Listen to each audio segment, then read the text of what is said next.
cesareans are something that a lot of people don't want to talk about.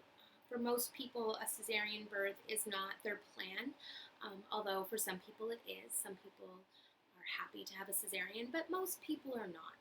And so it's really important that you understand the procedure and how things happen, whether it's a scheduled cesarean or an emergency cesarean.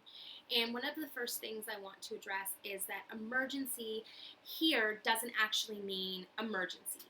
All it means when a staff member says you're having an emergency cesarean is that you are having an unscheduled cesarean. So if you arrive at the hospital, you're in labor, and for whatever reason a cesarean birth needs to occur, that's an emergency cesarean. A stat cesarean would be when something is serious and it's a true emergency. But a lot of people get that language confused, and if you hear a staff talking about an emergency cesarean, it can be scary, and it doesn't need to be. It just means it's not elective, which means it's not scheduled. So when you have a cesarean, if you're having a scheduled cesarean, you'll be given a time to arrive at the hospital. And then after that, everything is fairly similar to if you were having a cesarean, even though you were in labor. And the doctor will come and speak with you about the benefits and the risks. And they'll talk to you about what the procedure will look like. And then they'll have you sign consent forms. And those consent forms talk about things like a blood transfusion if necessary and that type of situation, always around your specific medical situation.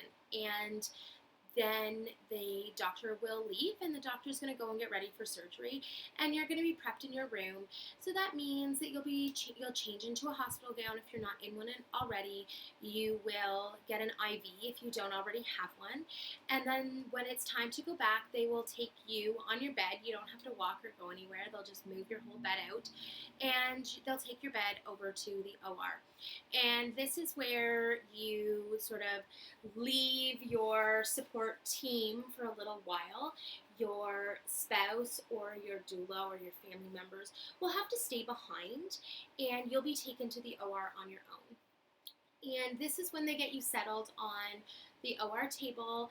The anesthesiologist will be there to either do a spinal or to top up your epidural so that you are completely numb.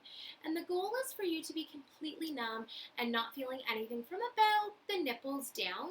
They want you to be completely and totally numb so that you don't feel any part of the surgery.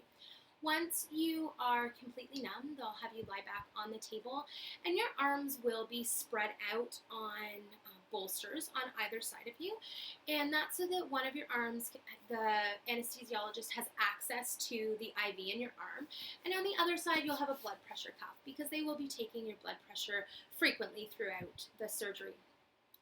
And then they'll put up the drapes, and once everyone is ready to go, that is when they will bring in your partner. There are very few hospitals here that allow 2 support people. Sunnybrook is just about the only one where it's done consistently. So if you have a doula or a second support person, you would need to talk with your team about whether or not that second support person can come in for your cesarean birth. Typically, it's only going to be your spouse or your significant other. And once they come in, they sit it on a stool right beside your head, and the anesthesiologist is behind you, and they're monitoring all of the stats, like your oxygen, your pulse, and your blood pressure. And then the surgery is going to begin. And it's actually a very short amount of time between when the surgery starts and when baby is born. It's only about 10 or 15 minutes. And then baby's going to be taken over to the warmer, and they're going to be checked really quickly and wiped down a little bit. Then they're going to be bundled up and brought over to you. Again, most of the hospitals here are not doing skin to skin immediately in the OR. There are a few exceptions. Sunnybrook is one, particularly if it's a scheduled cesarean. Mount Sinai is another, although they encourage you to do skin to skin for a very short period of time because their concern is baby getting cold in the OR. The temperature in the OR is lower than other areas of the hospital. Most of the other hospitals here are not doing skin to skin in the OR. They do want you to wait until recovery. But they'll bring the baby over to you. Your partner can hold baby. They can move the blankets out of baby's face. And if this was your baby, they can have baby's cheek nestled right against yours so that your baby can see and hear and smell you and feel your skin, and that gives them the opportunity to be close to you. And then once the surgery is done, it takes about another 45 minutes where they clean your uterus out and start sewing everything back up, doing all of the layers of sutures that need to happen. Then they'll take you to recovery, and you'll be in recovery for a few hours while they make sure that you're stable and that your pain is well managed and under control.